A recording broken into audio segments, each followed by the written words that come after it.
석학분들과 또 우리 소르본너 학생으로부터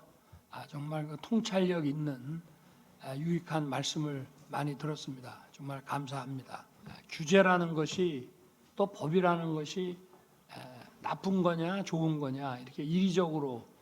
정의하기는 어렵다고 생각합니다. 예를 들면 우리가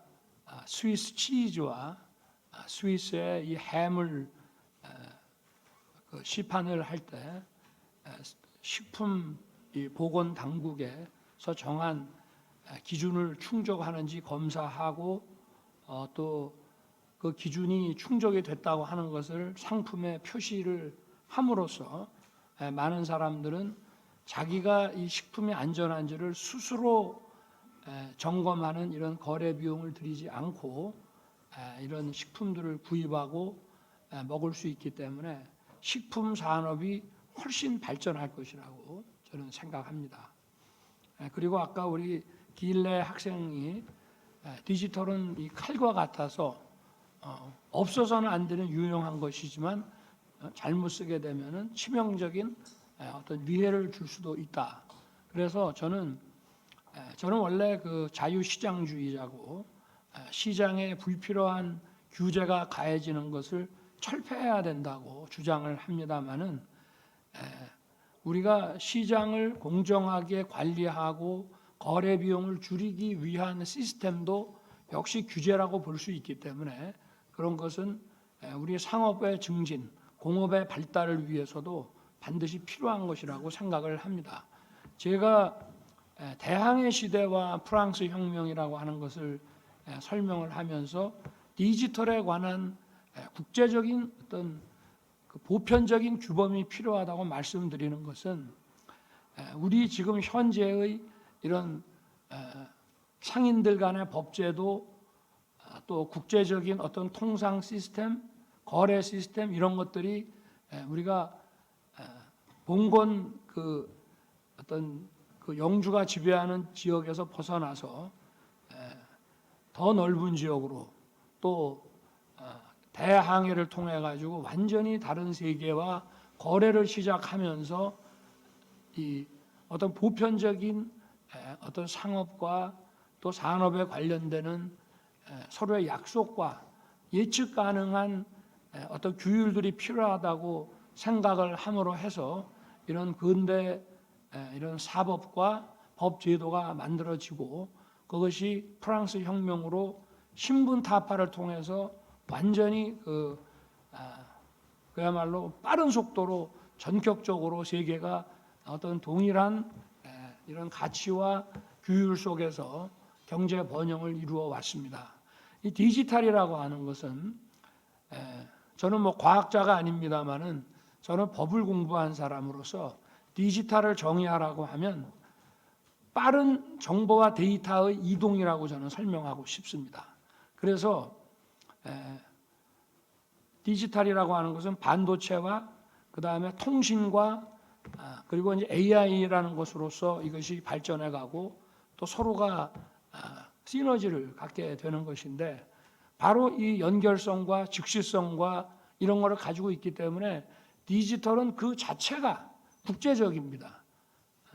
국가주의와는 결합할 수가 없는 국제주의, 자유주의와만 결합할 수 있는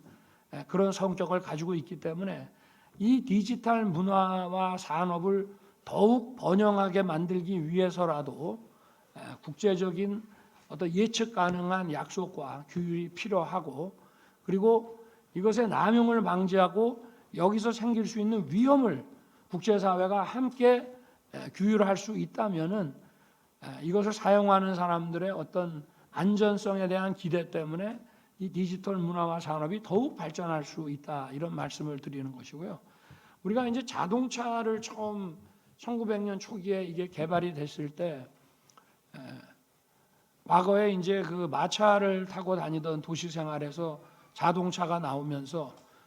자동차의 성능이 점점 좋아져서 이것이 이제 인명사고를 막 유발하게 되니까 여기에 대해서 대책을 세우기 시작을 했습니다. 어떤 국가의 정부는 속도가 얼마 이상 나면 안 된다 하는 것으로 그 규율을 하는 정부도 있고요. 그 대신 어떤 정부는 브레이크의 성능이 아주 좋아야 된다라고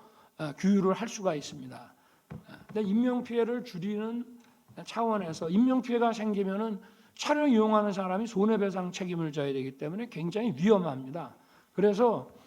속도를 내지 말라고 하는 것은 자동차의 본질과 관련되는 부분이고 이거는 자유와 관계되는 부분이다마는 브레이크의 성능, 이 브레이크의 테크놀로지를 올려라 라고 규정을 한다면은 그것은 오히려 산업 발전에 도움이 되고 또 아울러서 거기에 책임보험제도라고 하는 것이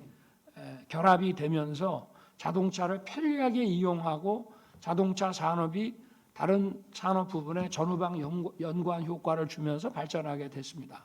그래서 저는 이 디지털이 가지고 있는 즉시성과 연결성이라고 하는 이 어떤 국제적 성격에 우리가 착안을 해서 이 디지털 문화와 산업을 더욱 풍성하게 만들기 위해서라도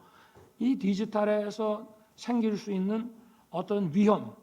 또 어떤 남용의 사례 그리고 거기서 우리가 늘 발생한다고 보는 정직성 이 어떠한 제도든지 간에 정직해야 됩니다. 거짓이 어떤 하나의 인센티브라고 되어서는 절대 안 됩니다. 이 디지털이라고 하는 것은 오늘날 가짜 뉴스와 거짓 선동으로 우리의 영혼과 우리의 민주주의를 위협하고 있습니다. 그래서 아까도 제가 식품 같은 경우에 그 정직성이라고 하는 것이 거래 비용을 줄임으로써 우리의 식품 산업을 훨씬 발전시키는 것과 마찬가지로 이 디지털 문화에 있어서도 그 정직성이라는 것이 좀 매우 중요하다고 생각을 하고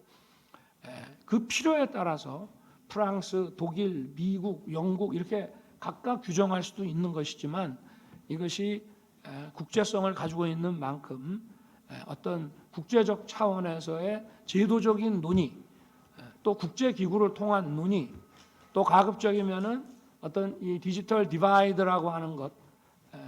이 공공재라는 측면에서의 디지털에 접근할 수 있는 그런 범세계적인 공정한 기회를 부여해 주는 차원에서는 이것이 그 어떤 유엔에서의 그 남북 문제와 같은 차원에서 다루어져야 된다고 보고 있기 때문에 저는 오늘 이 디지털에 관한 다양한 이 법적인 그 규범적인 논의를 하는 국제 기구가 필요하다는 말씀을 드린 것입니다. 오늘 여러 번 만나 뵙고 이렇게 좋은 말씀 듣게 돼서 정말 감사드리고 저도 디지털 문화와 산업의 발전을 위해서 한 정부를 맡고 있는 사람으로서 최선을 다하고 아울러서 국제 협력과 우리 미래 세대의 기회 보장을 위해서 열심히 노력하겠습니다. 감사합니다.